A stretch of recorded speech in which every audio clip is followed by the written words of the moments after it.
Hello guys, welcome to the channel stocks Tamil. இனிமேல் stock market பற்றி daily நம்ம சேனலில் அப்டேட்ஸ் டெய்லி வந்துகிட்டே இருக்கும். உங்களுக்கு இன்ட்ரெஸ்டிங்காக இருந்துச்சு அப்படின்னா keep supporting me and do subscribe our channel நல்லா சப்ஸ்கிரைப் பண்ணி வச்சுக்கோங்க.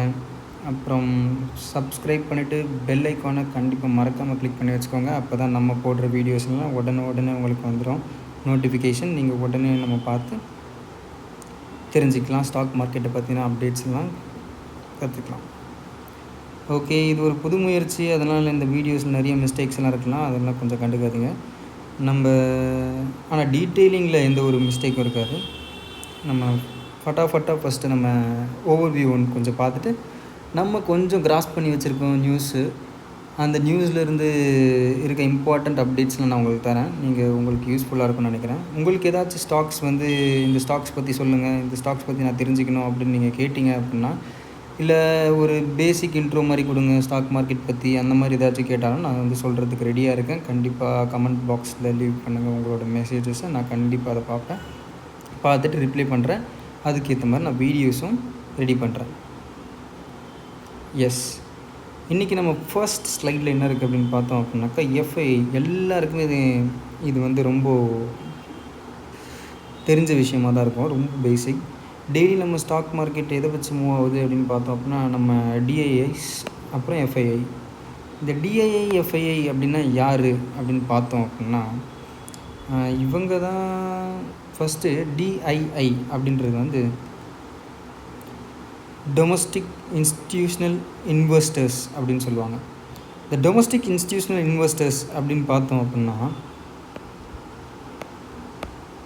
இவங்க நம்ம இந்தியாவுக்குள்ளேருந்து ஸ்டாக்ஸ் வாங்குறவங்க, அதாவது உள்நாட்டில் இன்வெஸ்ட் பண்ணுறவங்க. இவங்க இன்றைக்கி எவ்வளோ வாங்கியிருக்காங்க அப்படின்னு நம்ம பார்த்தோம் அப்படின்னா, 19,408.89 crores இவங்க ஸ்டாக்ஸ் பை பண்ணியிருக்காங்க. அதே மாதிரி 11,458, நம்ம ரவுண்ட் ஃபிகராகவே போயிடுவோமே, 11,500 crores இவங்க விற்றுருக்காங்க.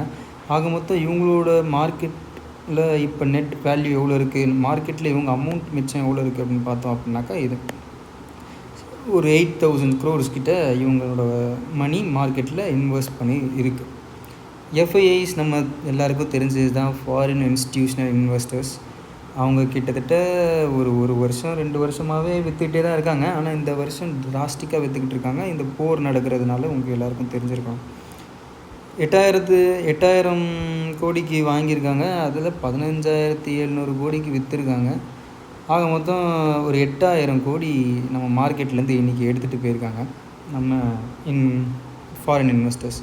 இவங்க என்றைக்கு திருப்பி வாங்குகிறாங்களோ, ஸ்டாக்ஸ் எல்லாம் இவங்க என்றைக்கு திருப்பி வாங்குகிறாங்களோ அன்றைக்கி தான் நம்ம மார்க்கெட்டில் கொஞ்சமாச்சு ஒரு ரைஸ் நம்ம எதிர்பார்க்கலாம். இப்போதைக்கு எஃப்ஐஐஸுக்கு ஈக்குவலாக டிஐஐஸும் வாங்கிட்டுருக்காங்க. அது நம்ம எதுவுமே சொல்லுறதுக்கு இல்லை.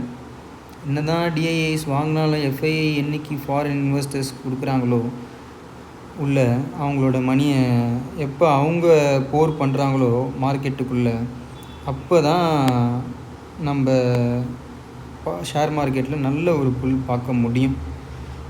ஏன்னா எஃப்ஐஐஸ் வாங்கினா மட்டும்தான் மார்க்கெட்டில் ஒரு நல்ல புல்லை பார்க்க முடியும், நல்ல ஒரு ரைஸ் பார்க்க முடியும். ஆமாம். அப்புறம் என்ன ஒரு முக்கியமான விஷயம் அப்படின்னு நம்ம பார்த்தோன்னு வச்சுக்கோங்களேன், இப்போது நம்மளோட இந்தியன்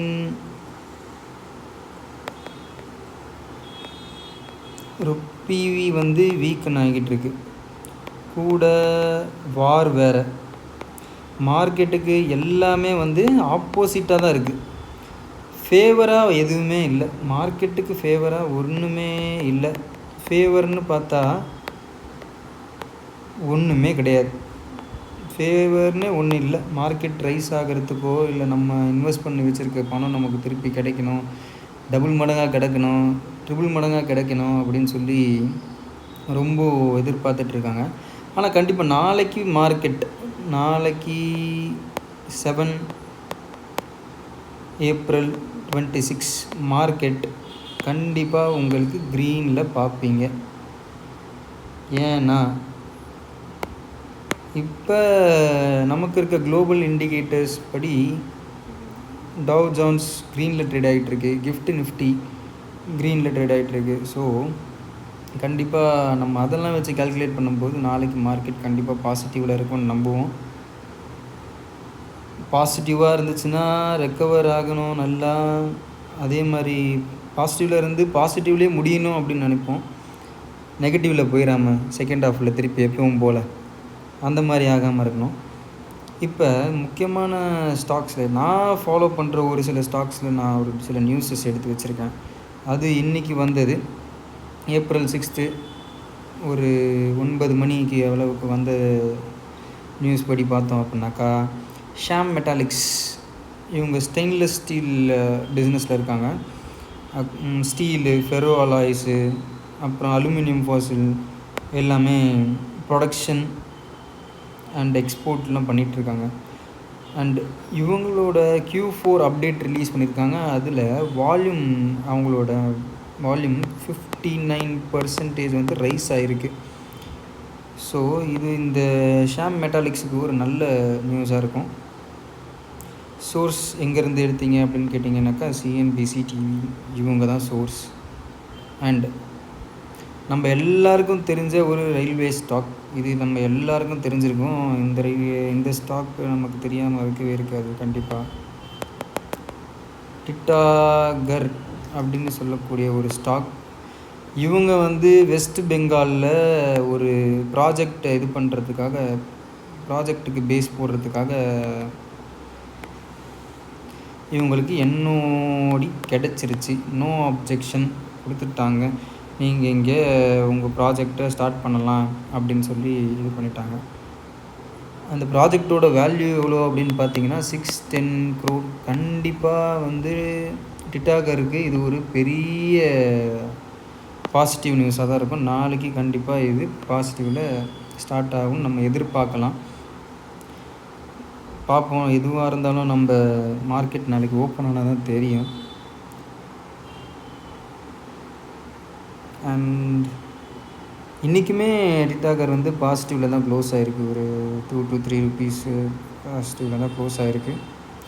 அண்ட் PDS இதுவுமே ஒரு இம்பார்ட்டண்ட்டான நியூஸ் தான். PDS secures 450 crore sourcing contract. PDS அப்படின்ற ஒரு கம்பெனி இவங்க என்ன பண்ணுறாங்க அப்படின்னாக்கா, ஃபேஷன் இன்ஃப்ராஸ்ட்ரக்சர் பிளாட்ஃபார்மில் இருக்காங்க.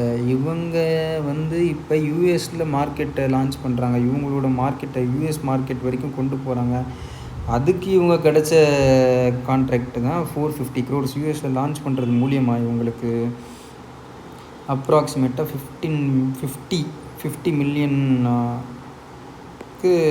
இவங்களோட மார்க்கெட் வந்து ரீச் ஆகும். 50 மில்லியன் வரைக்கும் இவங்க மார்க்கெட் வந்து ரீச் ஆகும், நல்ல ஸ்கேல் ஆகும் அப்படின்னு சொல்லியிருக்காங்க. அது இந்திய மதிப்பில் 450 கோடி.